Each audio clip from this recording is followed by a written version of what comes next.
Kick the tires and light the fires. Do it.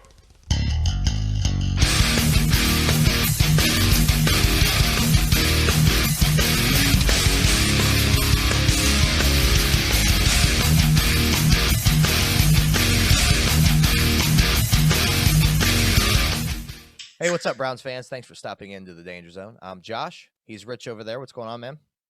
Nothing, just hanging out with my green aura. Couple issues with the green screen. Can't get it to go away from his head. It's crazy. That's all right. Adds a little twist Whatever. to things. Whatever.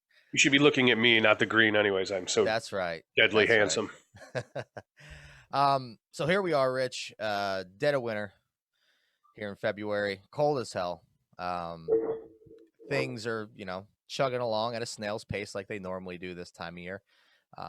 So what I want to do this episode, and we talked about it prior and said it'd probably come up again, and here we are. We're going to talk about Marty Schottenheimer a little bit, obviously recently passing due to, complications from Alzheimer's, and I think he was moved to hospice, and they passed maybe a day or so later. Yeah, it was a day or two, maybe, yeah. I think. And that's when we, talked about it, was when he moved to hospice. But specifically talking about Marty Schottenheimer and what he did for the Cleveland Browns during those fantastic 80s years, the Cardiac Kid years, Bernie Kosar, all our favorites. With Marty, though, obviously the affinity for what he did with the Browns is big. But the guy overall, as an NFL head coach, just someone in the league, did great thing. He was fantastic throughout his whole career. Just going down through, I mean, I think he was 8th, and we talked about that too, and total wins or winning percentage maybe in the NFL. And just looking through the years with Cleveland, Kansas City, San Diego, and Washington, I'm only counting, I think 3. No, make that 2 losing seasons. Yeah. 2. The dude doesn't get enough love, and it's all, with that, I think we commented on last time, that shit-ass Washington Post article, or a headline even. The dude doesn't get enough credit for what he did.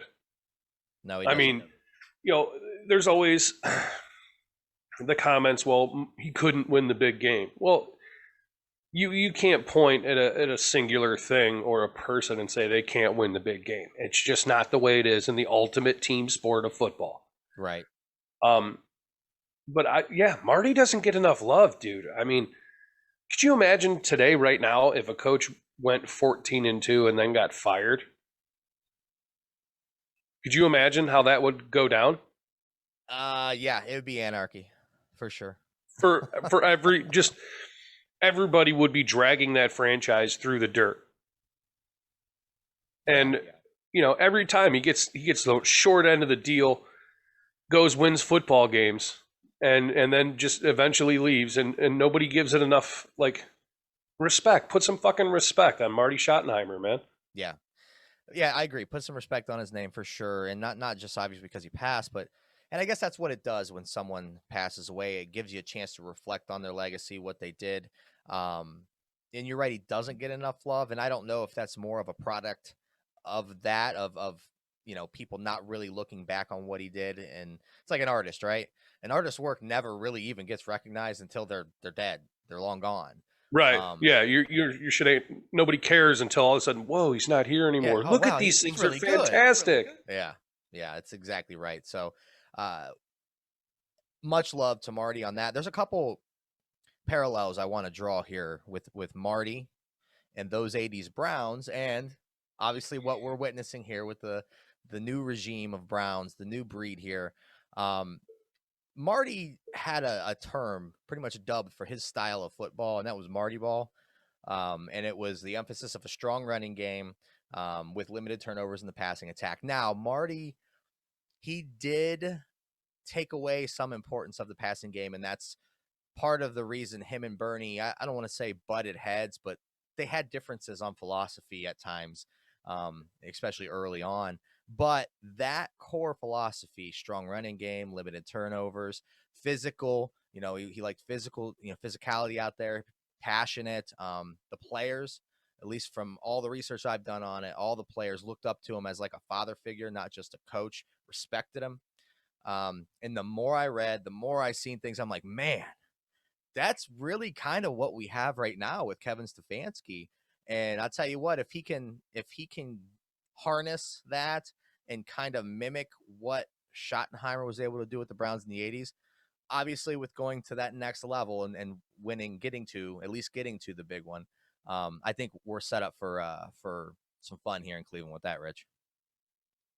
Yeah, I wouldn't say like the parallels are like it's just crazy, but there's enough there. You're like, oh shit, I imagine this is what our dads felt like when it started happening, right?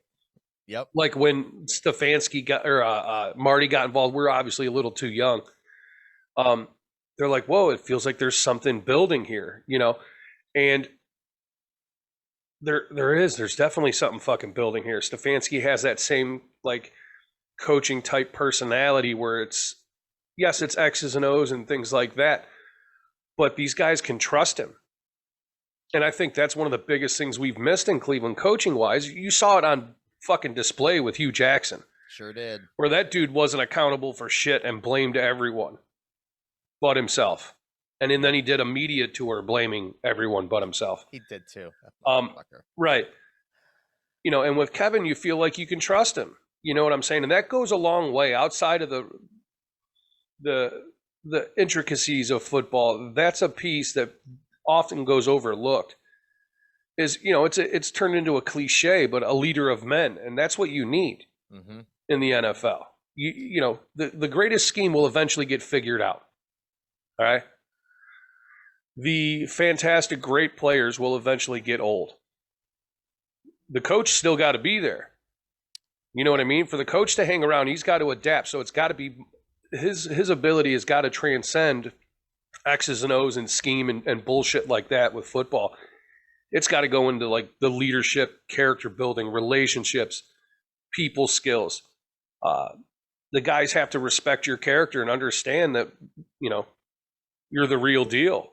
And I think that's the biggest parallel between the two is Marty was kind of the same guy. Yeah, exactly right. And that leadership is really the strongest parallel. And in this instance, I think the one that means the most. It is funny though, because I read a lot of stories about him, Marty, addressing players, right? So there was one specifically with Mac, with LaDainian Tomlinson, about maybe players having doubts and him kind of talking them up and getting them ready to go. And that relationship you spoke to, relationship with players is important. And I think that's another parallel with him and Kevin is not only do they have the respect of the players, that relationship is good and it can foster hopefully greatness. They seem to see the best traits in players, abilities, and kind of play to that. So again, I'm glad of what we have here with Kevin. I do, condolences to the Schottenheimer family. I know this is, probably a tough time for all of them. I'm sure as much of a great coach he was probably just as much or even better of a father and a family member. So again, condolences there. A little sidebar on this, because I didn't realize this, and maybe I did at the time and I had forgotten about it, but the Browns back in 2008, so the year following 2007, when Crennel kind of fell flat on his face that year, they were rumored to be bringing Marty back to try to get him come back and coach the Browns at that time in 2008. Oh, Jesus. It would be the 2009 season. Right. I was going back reading articles from back then, and I'm like, man, how do I not remember this? But I don't think I was as intimate. Where would we be? Yeah, where would we be now if that were the case? That's kind of odd to think. It's like kind of weird to think about, but we would have ate it up. He had just got we would have loved it from San Diego 2 years prior. Of getting you talked about getting that was the 14 and yep. So yeah, getting your head chopped off at fucking 14-2. Like what? He would have been coming in, shortly after that debacle here to coach the Browns. And it is kind of a fun, what would it have been type scenario. but obviously destiny being Yeah. what it is, we're here with Kevin Stefanski right now. And I'll take it. We saw a lot of futility from 2007 or 2008 rather up until recent. So anyway, again, condolences to the Schottenheimer family. The NFL definitely lost a legend for sure, and it's I'm glad he was able to have some time with the Browns and give the city something to lean. We're a back part of on. it. We were. Yep. Yeah. So it was nice to be like to allow Marty to kind of like he's a part of it. He's a part of Cleveland Browns fucking sports history, man. And he brought back the mojo. I mean, you know what I'm yeah, saying? dude. Look, you could. Right, and I mean, what other coaches could you think of that were better than Marty Schottenheimer for the Cleveland Browns? And obviously Paul Brown would be one of them, but I can't think of another guy off the top of my head. Really? Yeah. Yep. So hopefully, like I said, hopefully we have our new aged Marty and Kevin Stefanski, and we can maybe see some repeats of back-to-back championship games, and with the step further, obviously, with getting there to the big one. So anyway, we'll move on from Marty. Rich, I want to talk a little bit about rankings because it's early. It's early, and they're out. Oh, Christ. They're out. So we're going to talk a little bit about rankings. First, we're going to start with power rankings. ESPN recently released their early power rankings. Have you seen them, Rich, the power rankings?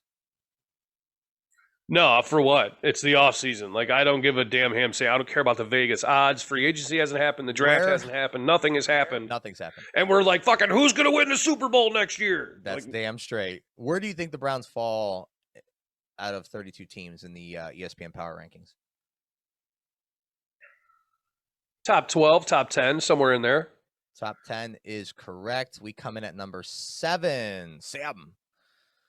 All right. On the ESPN power rankings, just behind Baltimore and just ahead of Seattle.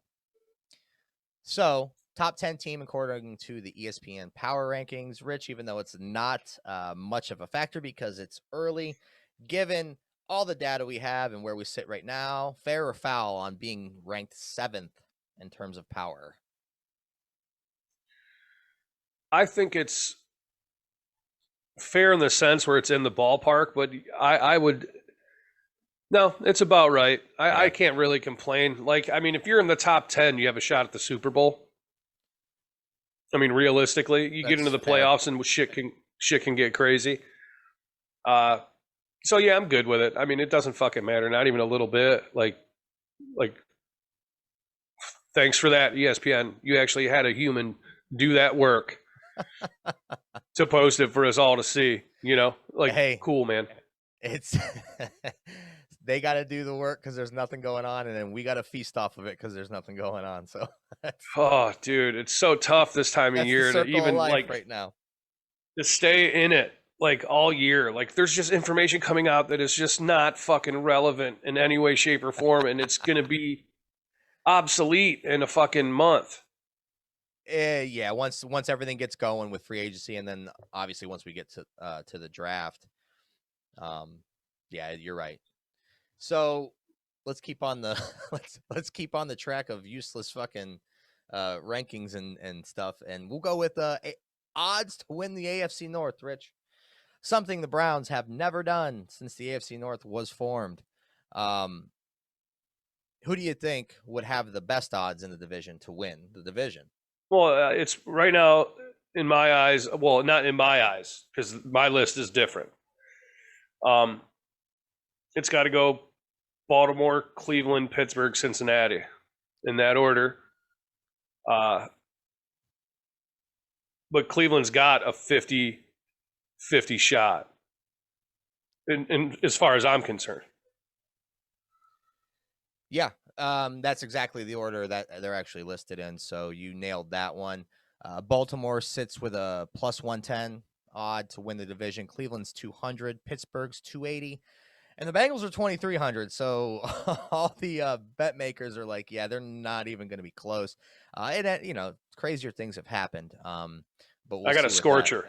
I got What's a that? scorcher hot take coming up. Uh-oh.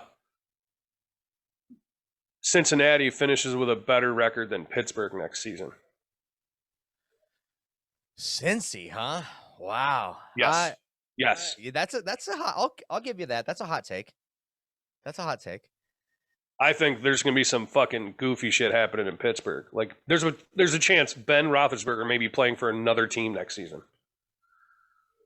How about that? Wow. That's another hot take, I think, man. That's another hot take. I totally could see it happening. Keep them coming. I think it's fair too with the odds. I think that's, you listed it before me reading it off, and I think that's fair. I think Baltimore right now still has a slight edge because their defense is just better than ours currently. But I think that gap is closing rapidly, and we might even see that gap at least come neutral by the start of the season, depending on the moves that are made and where things shake out with this offseason. That's what's so good about NFL off seasons, right? Is like it could change the landscape pretty quickly. Well, yeah, and that Baltimore offensive line landscape's going to change. Their tackle wants out. He wants traded. Yep. And look, a subtraction from Baltimore is a plus in the Cleveland column, no matter what it is. And that's a big-ass fucking subtraction. You're right, it is. It is. I mean, it's kind of big, dude. Kind of a big deal. Yeah, kind of a big deal. All right, so I tell you what, it's quickest way to the playoffs, like I always said, and everyone always says because it's true. Winning the division, quickest way to the playoffs. Man, I would just like to see the Browns bring home an AFC North title here. Like I said, something we've never seen. So that would be nice. And, the odds makers are giving us pretty much just as much of a chance as Baltimore, relatively speaking. So, okay. Now, we talked about power rankings. We talked about odds to win the division. Let's move on to the Super Bowl, Rich. Super Bowl odds. Of course, those are out. We're all degenerate gamblers. We want to know, even though we can't bet on it. Well, you can. I guess you can go place money right now if you want. The Browns, the Cleveland Browns right now, Rich, are at 1, 2, 3, 4, 5, 6, 7, 8, 9, 10th. 10th best odds to win the Super Bowl at plus 2,500. You could probably guess who has the best odds. KC. KC has the best odds at plus 550. Then you're looking at, we'll just run through the top 10 real quick. Green Bay is 2, Tampa Bay is 3, Baltimore's 4. They just, look, Baltimore's a good team, but man, they still they ride that jock, don't they? They just steady old fashioned them, dude, all day long. I fucking hate it. I hate it. Lamar Jackson shit his pants on TV, and nobody wants to talk about it. Nobody wants to talk, man. But they're number 4. Buffalo's 5. The Rams, a lot of people are falling in love with the Rams because of the move, obviously, with Sam Bradford. I almost said Darnold. You said Sam Bradford. Or I said Sam Bradford. Jeez Louise. Yeah, I'm like, where are dude? Did we get in a time machine, man? I almost said Sam Darnold, then I go to Sam Bradford instead of Matt Stafford. It's so good, Matt Stafford, because of the move, trading for Matt Stafford and giving up 75 first-round picks or whatever the hell they did. I don't know, man. They got to prove it. Yeah, I like Stafford. I always have, and I thought he got a raw deal playing for Detroit for as long as he did because they're Detroit. They're we're pretty much the Browns and Northern Browns. Look what they did to Calvin Johnson's career, man. And they fucking were like, we have Matt Stafford's. He's our quarterback, but we also have his voodoo doll. Just fucking stabbed him for his whole career. They're on him though. All the bet makers are on the Rams this year, so they sit at number 6. Then you're looking at San Francisco 7, New Orleans 8, the Seahawks just above the Browns at 9, and then the Browns at 10. And they got the Cowboys right after the Browns. They love them Cowboys too, don't they? All right, so look, let's work through this the right way. So let's go through those teams real quick, and we're going to talk about some things that is better as we go through this list is better for the Browns. So Kansas City quarterback situation, it's solid, right? Mm-hmm. I'd say. Okay. Who is number 2? Green Bay. Quarterback situation is solid, right? Yep. So they're not going anywhere. 1, 2 is good. 3? Tampa Bay. I'm going to doubt Tom Brady. He's got to fall off at some point. That quarterback situation looks to be good, but I think it could go sour. All right. Number 4 is what? Baltimore? Baltimore, yep. Yeah, Baltimore's going to... Dude, look, quarterback situation is not good. Nope. Instead of Lamar Jackson, like, stretching the NFL's kind of closing in on him. Yes. So that's bad for Baltimore. Who's number 5? Buffalo. Josh Allen. There's no fucking way. I'm going to go on record and say it right now. Maybe this is the fucking hot take express today. Another one. Dude, there's no fucking way in God's green earth that Josh Allen has the same season next season as he did this season. I can agree with that. That's a I think bar. This season was just fucking... I think it was his high bar. Like, he either is as good, which is fine. You know what I'm saying? But he's not going to... There's no way he gets any better. It would just be... I'd be like, dude, he's a fucking alien. Who's next? You got the Rams next. All right, so wild card. You don't know what you're going to get. I would say St. Louis or the LA Rams get better at quarterback right from day one. The minute the papers and they actually sent the facts through and it worked, they got better. So maybe this isn't working out the way I had planned. Who's number 8? San Francisco. Yeah, prove it. I don't know what San Fran has quarterback-wise. Garoppolo, I mean, even in the playoff games they won, he threw like 8 passes, 10 passes and shit. Yeah. So, I mean, on that. New Orleans would be after San Fran. All right, so, look, Drew Brees is going to retire. Yeah, he has to. They redid his deal. It's money he wasn't even going to get in the first place to manufacture cap space. He's fucking retiring. He just hasn't done it yet, so it doesn't look so bad on the Saints. So their quarterback situation is fucking crab legs. Yeah. Jameis Winston. All right. So boo-boo on them. That's 30 picks coming up. Seattle comes in after New Orleans. Russ hates Seattle and he wants out. And then you're at the Browns. He's tired of getting beat up, dude. Russ wants out. There's a bunch of what I'm getting at really is there's a bunch of quarterback questions. Yeah, you're going into next season. Half of the top 10, 4 or 5 teams in the top 10. Where it's suspect. I'm not saying these teams are going to suck and whoever their quarterback is going to suck too. I'm just saying, yeah, they don't have 10-year solutions at their spot right now, is what you're saying. Those teams. Yeah, it could be. Some of those teams are a little bit shaky. You don't know. It's new. At the very, very least, it's a new situation. It's, speaking to Stafford. We're actually in a stable place with Baker Mayfield. Shocker. And it's nice. And I think continuity going in, which is something we don't ever get, I think only everyone can get better from it. I don't think there's a downside to being together more, being able to practice more, being able to get into it a little bit more. Right. I just think we're in a better spot than fucking 10th best odds is what I'm saying. That was my whole point of this whole thing was I think we're better than 10th. I think we're fucking 7th, 6th. I was going to say, there's a couple teams that I would not put ahead of the Browns, the Rams being one of them, even though they got better. I don't know that they're a better football team than the Browns. Right. So, yeah, it's I definitely top 10. I think we are top 10 in odds to go to and win the Super Bowl. But I don't know. I think 7 sounds right. Sounds about good. Match it with the power rankings. Put it at 7. Yeah, it should be 7, you bitches. Mother suckers. All right. I've had enough of odds because we're going to talk about that shit later on, I'm sure, as those things change and we get closer to the season. With every free agent signing. Yeah, every free agent signing, the odds are going to change, dude. It's going to make everyone insane. Let's talk about one of those. We're only going to go into one guy. We're going to piggyback, whatever, however, daisy chain and whatever, off of your little bonus block. And we're going to talk a little bit about J.J. Watt. This will kind of set the stage for future free agent talks because we're probably likely to get into that starting next week. I think next Tuesday or Wednesday marks 4 weeks pretty much exactly until the start of the league year.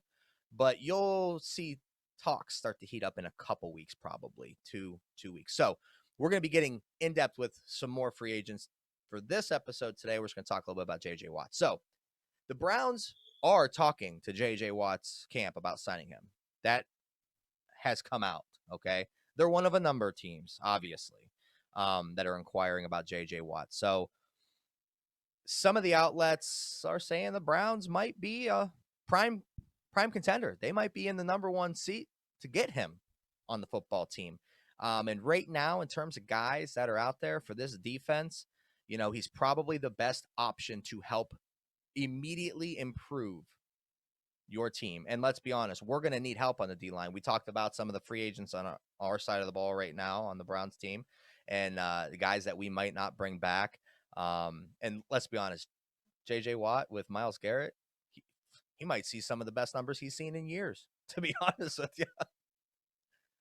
Yeah, look, even with my little rant about it, I'm not anti getting J.J. Watt. Like, I am not saying I don't want him here. He's productive as fuck. He doesn't get the sack numbers, but he's probably a top 5 run stuff defensive end. Yep, I remember you saying that. Yep. So I'm cool with that. Like, I get it. But understand this, dude. So you sign J.J. Watt, and I think you widen the possibility of not being able to re-sign someone like Denzel Ward. That's fair. You know, if you sign, like, I'll tell you this right now, if you sign J.J. Watt, Larry Ogunjobi is gone. I'm not saying that I'm like that should prevent the move. But, you know, wherever there's going to be addition to this team, there's going to be subtraction somewhere. Yeah. This early in the process, especially. Well, and I think what you got to look at, what I kind of laid out there, is we went over the number of defensive free agents that we have. And a fuck ton. There's quite a few. So if you're essentially starting from zero and you're saying, okay, I can take J.J. Watt and plug him in for, say, 2 of these guys, salary-wise, we'll say, you know, if that makes sense, I'm sure it does.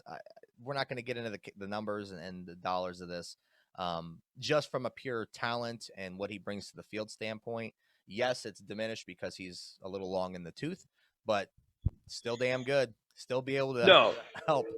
Well, look, let's not forget. I mean, there was a report out there, and I'm pretty sure it was proven true, is we offered a boatload of fucking money to Jadeveon Clowney.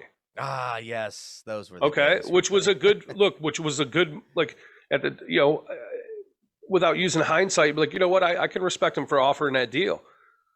I'm glad it didn't fucking work because he sucks. Yeah. And I said it then, you know, a couple of times where I think he was overrated. But, you know, this team's look, the Browns aren't going to pay for linebackers. So if you got a big time linebacker on your free agency wish list, fucking cross it off. It's not happening. All right. You saw that with Schobert. Well, right. But we ain't going to go sign no fucking crazy money linebacker. I'm telling you that right now. We're going to be in on J.J. Watt. I hope he comes here instead of going to fucking toy around with his brothers in Pittsburgh. I mean, you're on a downward end of the fucking spiral. You're just barely, you're hovering above the hole in the toilet before the whole turd goes down. So Cleveland, I mean, there's a couple of spots. Cleveland, Green Bay, Miami, Tennessee. The one in Miami is the one I keep throwing in there, and I don't know why. I haven't seen it anywhere else, but Miami just makes sense for him. A couple of others, but if he wants, I mean, we're pushing. If we sign J.J. Watt, you bet your ass we're going all in for the next 2 seasons to get a Super Bowl in Cleveland. If they sign J.J. Watt, I'm personally going to go over and grab the throttle for the expectation meter and fucking drive it into the ground, because that's what they're saying. That to me, that's what you're saying. You're going to sign J.J. Watt. You and him both think that you're about to make a run to the Super Bowl. Then you fucking better make a run to the Super Bowl. Well, and I think it's fair. And I think they are, you know, a handful of defensive players away from that. So maybe it is time to do that. Maybe it's time to just, you know, throw caution to the wind and no, see, but here's the thing. Gaps. Right, but you remember, what was it, 2011 with the Eagles? Remember the dream team they put together? Yeah, but we don't need to go that far. They went fucking 4-8 and then got lucky and won their last 4 games. Well, I'm saying with all these free agents, I mean, it's been, like we talked about with silly season, it's been Richard Sherman, it's J.J. Watt, it's who the fuck else have we, like, people trying to link us to sign every fucking free agent under the sun. Anyone that becomes available. And I'm just proving the point that shit doesn't fucking work. No, you can't load your team with free agents, but you use it for what You it's can't worth. build your team. You cannot plug build your holes. team with free agents. Yes. Plug holes. You put the icing on the fucking cake. So if I were to pick a year where I could see the Browns going balls deep in free agency defensively, it would be after this season, next season. That's where you that's where you put that finish layer on there. Yeah. You know what I'm saying? And go for that Super Bowl. I think they're going to try to draft and build, the defense in the offseason. I could see them drafting a wide receiver in the top 3 rounds, and people are going to lose their fucking minds when we do that. I'll be all right as long as it's not the first pick.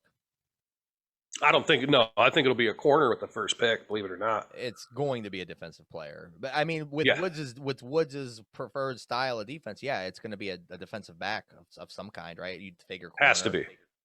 Corner or safety. Yeah. If Richard Sherman comes here, he should go play safety. That's Yeah. I like that.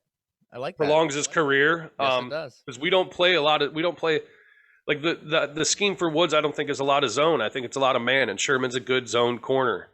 He plays man pretty well too. But I mean, older corners don't play as fast as they used to. Yeah. You know what I'm saying? Well, we're going to have probably a list of guys that we're going to be looking at and talking about in upcoming episodes. And Watt may be a Brown by then. We'll see. But if he's not, he'll probably definitely be on that list. I agree with you. You don't want to go crazy on free agent signing per se. But I don't think it's out of the realm of possibility for the Browns to add 2 pretty decent names on the defensive side of the ball. We'll see how that shakes out. But the draft, yeah, that's going to be the main mode of building this team. Has to be. You're right. It has to be. And, they got some young guys that are still developing in Phillips, and we never even got to see Delpit.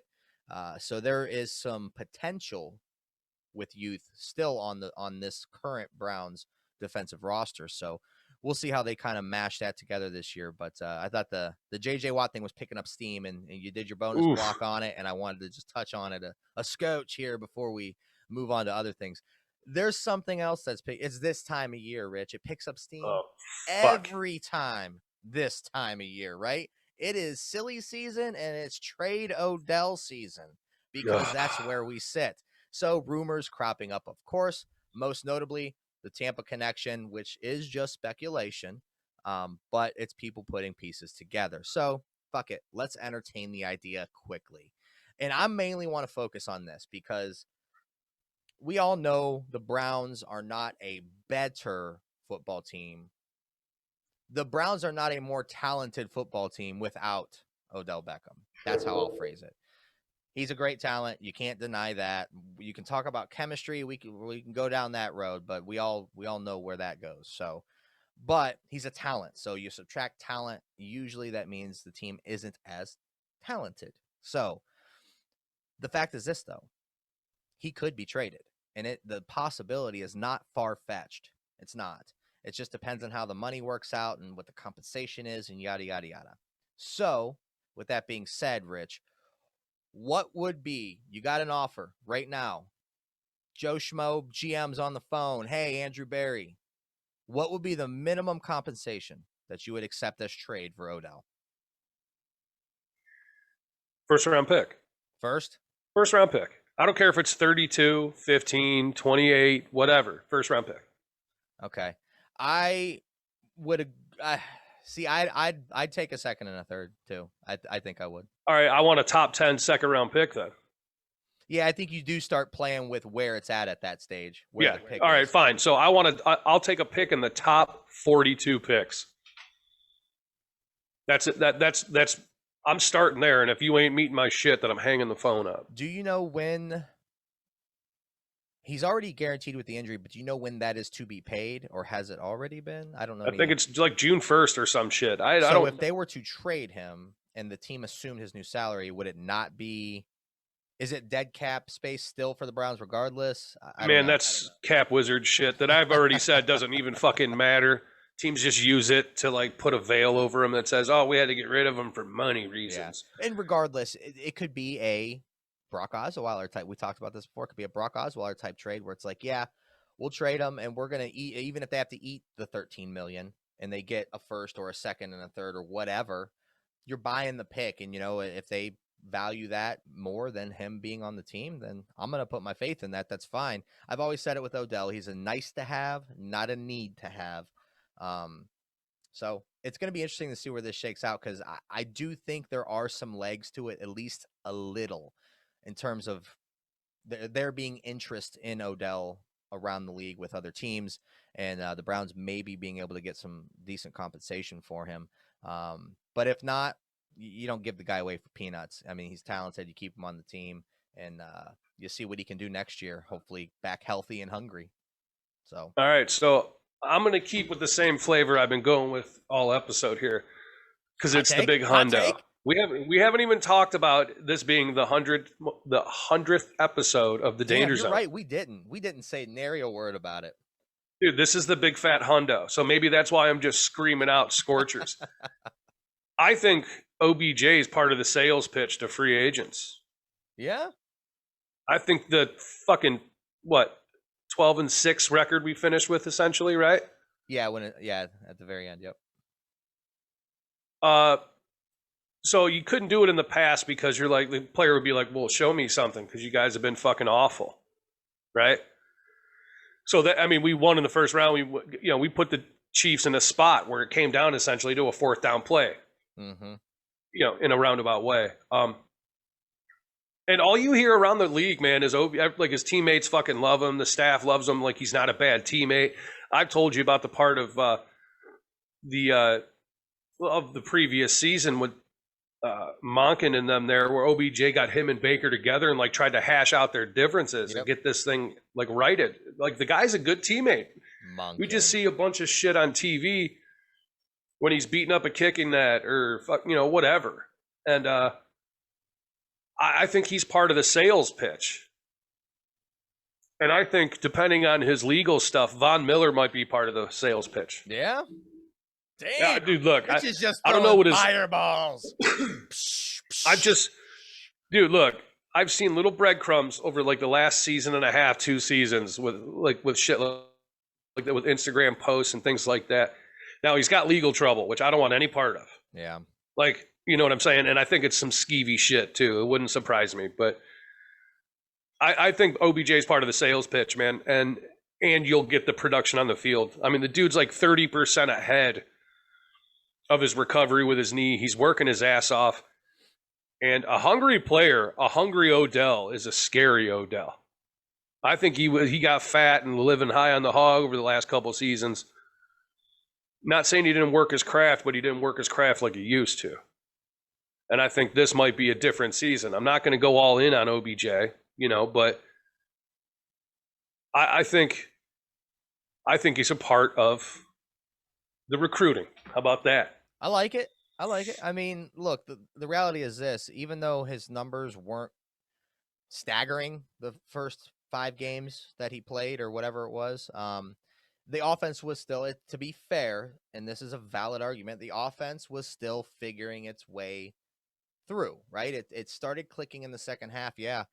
And it's hard to really say that you can't just say it's because Odell wasn't there. I mean, the more time in that's the offense, just easy though. It is. It's the lazy take, I guess. You know what I mean? So yeah, it would be nice to see what he could do with a full. The team went through the whole rigmarole this year, developing the offense, a full off season of further development of that offense. It would be nice to see a healthy, hungry Odell with everyone on the same page in the offense and knowing what they should be doing to start the year off. I'm going to be here for that for sure. So I'm in no way advocating for a trade, but I'm not going to slam this front office if they do end up trading Odell. So we'll see. We shall see. One more thing on the Browns before we get to NFL news, Rich.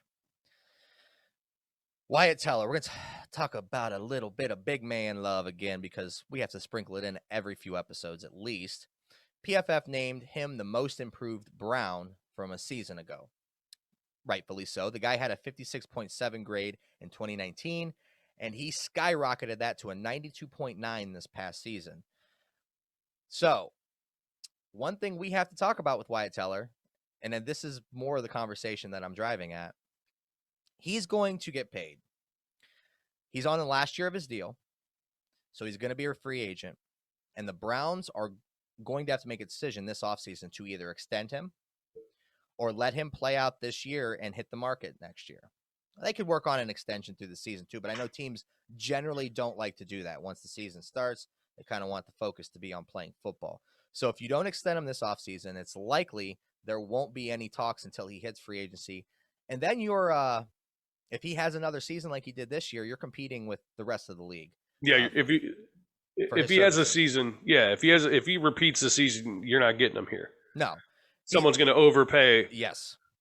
Yep. Someone like Cincinnati or some shit is going to overpay for him, and he's going to end up there and be pretty good. Yep. Who's to say they don't franchise him? I can't imagine the guard tag would be all that high. Your highest salary last year, highest average yearly salary was Brandon Brooks at $14 million. Oof. That's a lot of money, man. It's big. Guards been getting. It's receiver Guards money, been getting paid. Guards have been getting paid. So you got to make a decision if you're going to extend him this year, and maybe you get him at a little bit lesser of a rate, but it's going to be in that top 5, right? It's going to be in that top 5. So you're talking anywhere from 11 to 14 mil a season, whatever the guarantees are. I don't know. And you start to look. I'm not saying that we can just replace him with anybody, but you do have to question, because we don't know this variable. Is the Callahan offensive line scheme a little more malleable than we think in terms of plugging people in? You saw some of the depth that we were able to find. Now, obviously, there's a drop-off as you go down, but pulling guys off the street and they're making plays, is that a testament more to how this is structured and how, what Callahan brings to the table? And I'm not taking anything away from Teller. Dude's a beast. We've given him a bunch of love throughout the episodes. Right. But is this something they're weighing when thinking about extending a guard? I fucking hope not. just pay him and get it over with. Well, like, what, do you just make another hole for no fucking reason? It seems like that's the job, right? That's the job.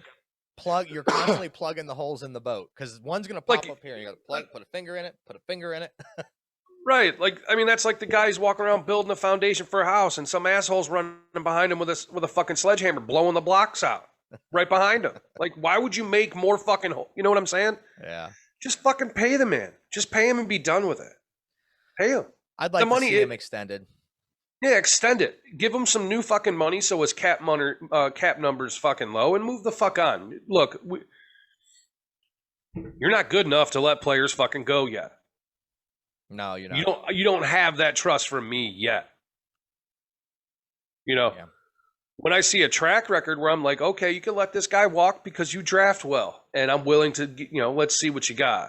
We're not that fucking good yet. Don't be getting cocky now and just making new holes just for shits and giggles, because we can get a guy for 9 cents in the fucking 8th round of the not draft. That's not, we'll sign. I mean, don't get cute with it. Yeah, and yes, I know there's only fucking 7 rounds. That was kind of the point of, like, we would just find a dude that's working the fucking bread aisle, Kurt Warner of the O-line. Yeah, and we already found that Blake. Yeah, right. That dude who won't come on the goddamn podcast. Fucking dude. Talk about raises though with Teller. We're talking about money. Oh, dude, life changer. He's just over 600 a year average right now. 4-year, $2.6 million contract. This guy's set to make at least 11 or 12 million a season, at least, as long as he continues the trajectory that he's on. He's going to make $5 million more in a season than he's made his entire NFL career. So crazy. You know what I mean? Like, good job out of him. Dude, look, that's all. Understand something. That was grueling, shitty ass work in the off season. Yep. Look, guys like to lift. You make it to football, you like to lift. All right. Lifting didn't cause this. This was the work on the tiny little steps. Every fucking blade of grass was counted. How high he was off the ground, his hand placement, all that grimy, dirty, shitty work was done in the offseason, and that's what made him his loot. Yeah. I'll tell you that right now. He leaned up a bit, and that's relative to offensive linemen. Obviously, he didn't pull a Joe Thomas and lean up like him, but he leaned up to a degree where he became actually a little more athletic. He could move better, and that suits him. This wide zone pulling guard type scheme, that we run suits him well. He's perfect for it. So, and that's another reason why you just open the checkbook and you extend the guy because he fits everything you're trying to do. You got a Rhino playing right guard for you at cheap money, and he does it willfully. Like, give the man his fucking contract and let the Rhino. The guy gets off on it. Let the Rhino loose, man. He's fuck Peyton Hillis, who also just jerked around and said, "I'm going to do another podcast about the CIA and strep throat." Wouldn't come on our fucking show, dickbag. But Wyatt Teller just likes to smash people, dude, and you have to have one. You'd like to have two dudes who it's just fun for the other old linemen to watch. These guys just fucking smear them into the ground and shit and turn them into dust and make fucking breakfast. Bitonio can be that way. He seemed to calm a little bit. But maybe it was just the heightened aggression from the other offensive linemen that I was noticing. It kind of overshadowed Bitonio. Right, he's like, "Hey, I'm Joel Bitonio, just hanging out." He does seem a little laid back. Yeah, he's chilled out a little more in his veteran years. So, kudos to Wyatt Teller. He's about to get paid. Hopefully, it's with the Browns. I think it should be. I think it will be. That is obviously the strength of this team right now. Is that offensive line unit in combination with the running game. So. Okay, Rich, I want to get on to a little bit of NFL news before we wrap this up. Some of it's bitching. I'm going to start with the bitching part first. All right, let's do it. So the daughter of the silversmith who designed the Lombardi trophy was pissed off at Tom Brady because he tossed the Lombardi to Gronkowski from boat to boat. Mad at Tom Brady for tossing a trophy that they won because her dad designed the original trophy. Hold on. Not only was she mad, this woman said I haven't slept in 2 days since they disgraced my dad's trophy. I cannot. I can't believe it. I was about to say I can't believe it. I can totally believe it. Just shut your mouth. Like, why? They're not disgracing anything. They just worked their ass off for that thing. And look, if it would have been fucking dropped in the water, they'd have had divers down in that motherfucker getting it back up within a half hour. Listen, what Super Bowl was this? What number? 55, right? That sounded so scary. Because I'm not unsure. I think it's 55. You put me on the spot and my brain froze. I'm looking right now. I'm an idiot. I'm pretty sure it's 55. Yeah.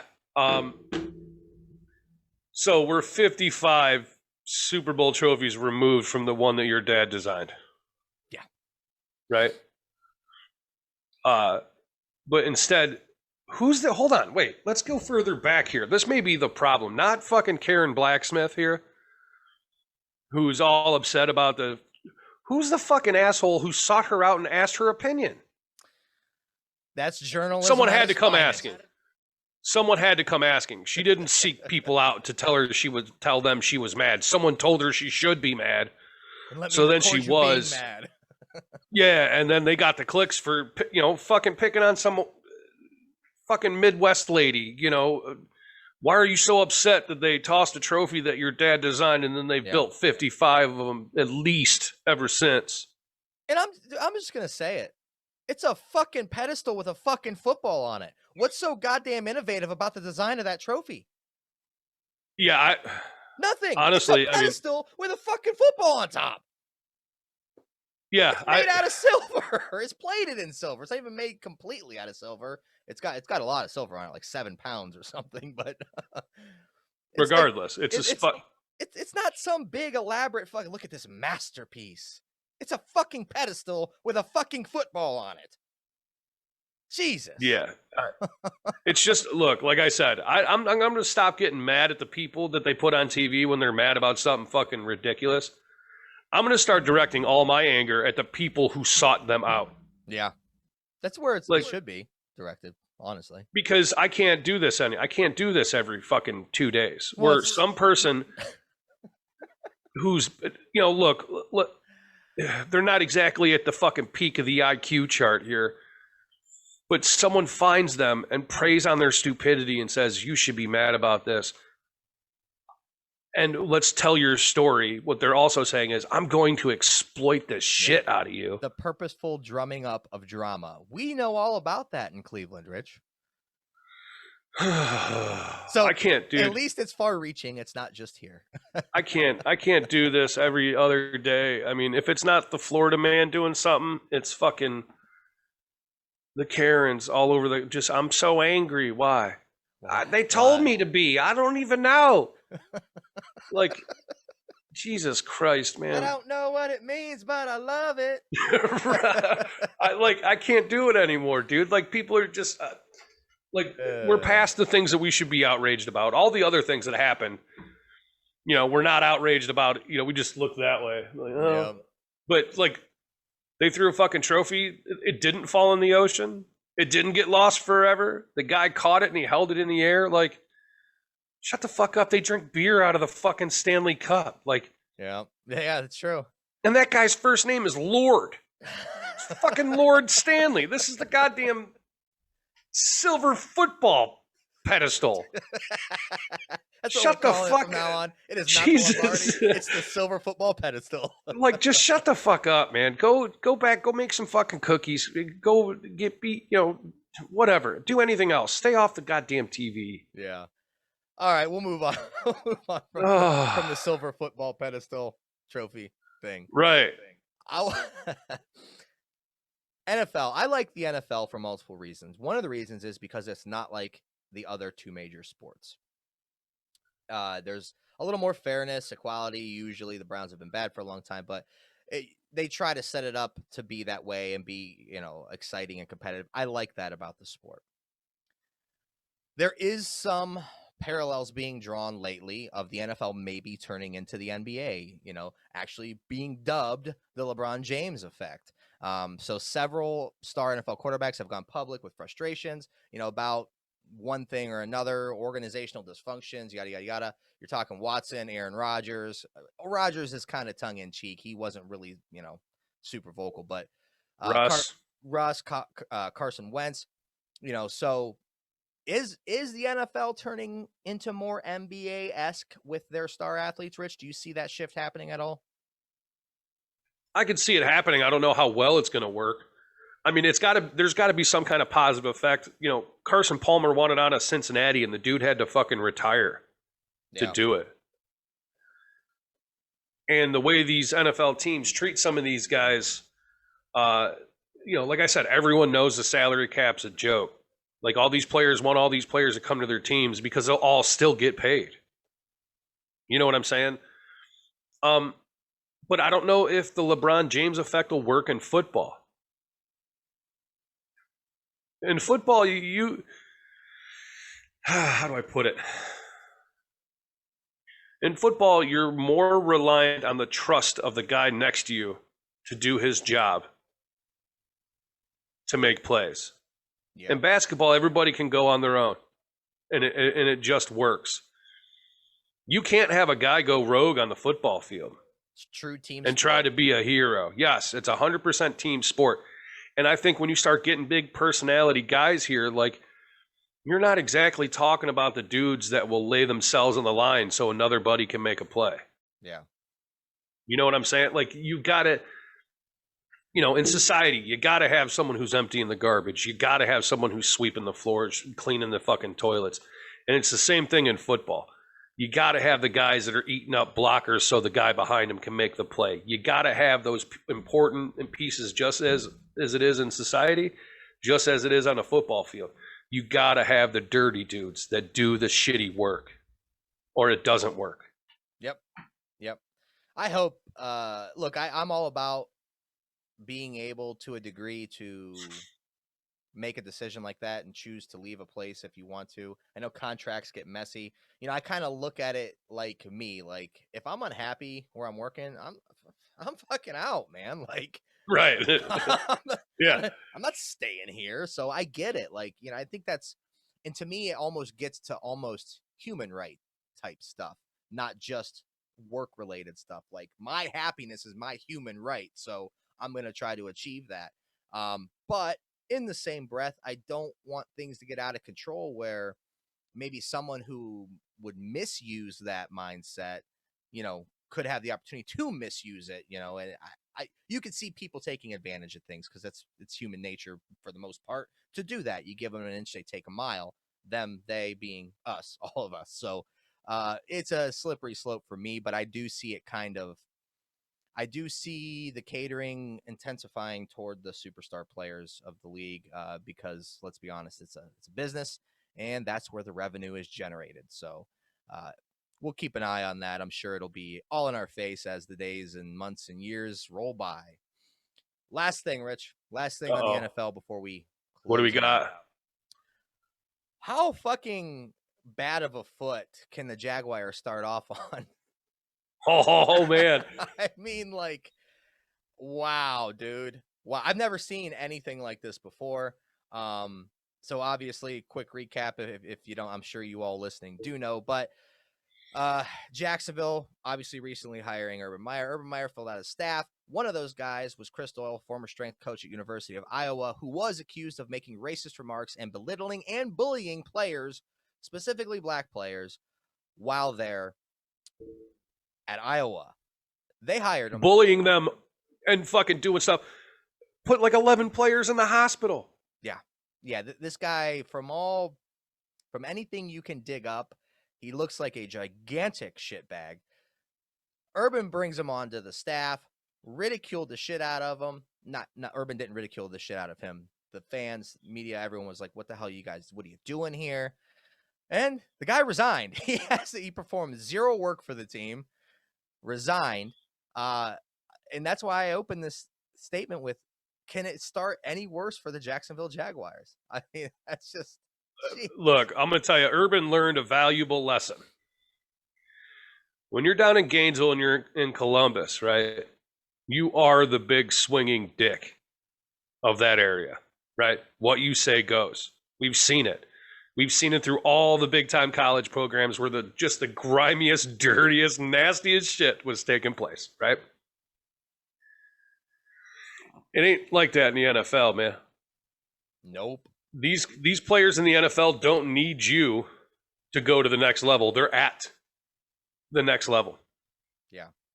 And while I think the average coach or NFL player career is 4 years, I think the average NFL head coach career lasts like 2. Yeah, it's got to be less. All right.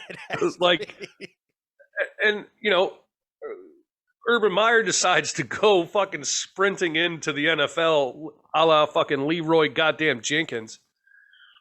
And it's like, who's the worst human I could possibly hire for this position?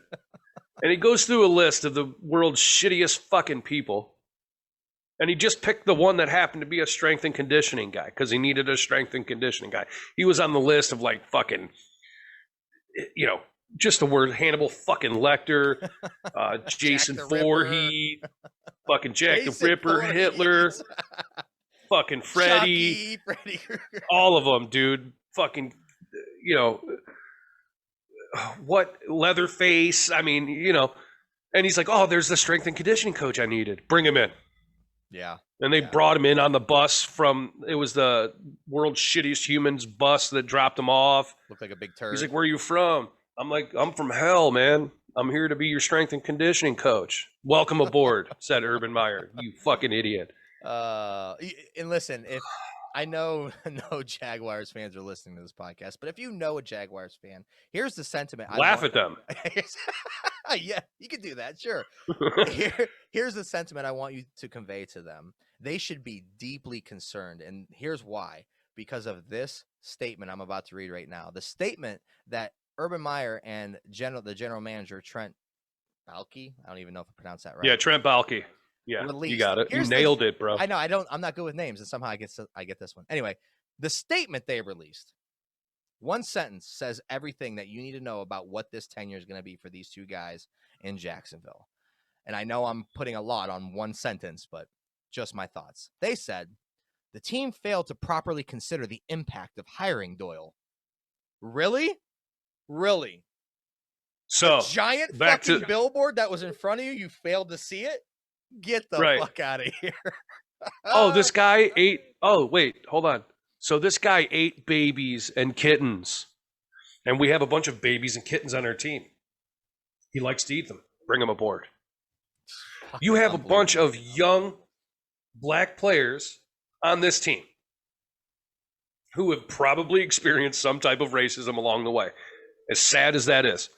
And then you bring in, like, as in current climate, the most popular offender. Like, it's been known, all this shit in Iowa happened fairly recently, right? Yeah, within the last handful of years, yeah. And then what do you just think, like, did he have hair back then? You figured if he shaved his head, no one would fucking notice? Bring Billy like, how do you Manziel not up. prepare? Yeah, that's like, what? You bring in a fucking long snapper and he's got no arms. Like, we really didn't prepare for the consequences of that decision. Yeah, it is such. What the fuck do you mean? Like, what do you mean? Like, they were trying to be general and PC with the statement, and in doing so, they just exposed their stupidity. Like, you should be fearful, Jaguars fans, that your franchise, not that it was anything super great to begin with, but it is it's going to be a dumpster fire. You are you're doomed. You're doomed. Trust me. They should have went the Michael Jordan route. I forget what year it was when Michael Jordan came back. He did a press release that just said, "I'm back." Right? You ever seen that? Mm-mm. So, like, Jacksonville should have just come out with a press release that said, "We fucked up," and just left it at that. That's it. Like, hey, our bad. So and so resigned today because of, whatever.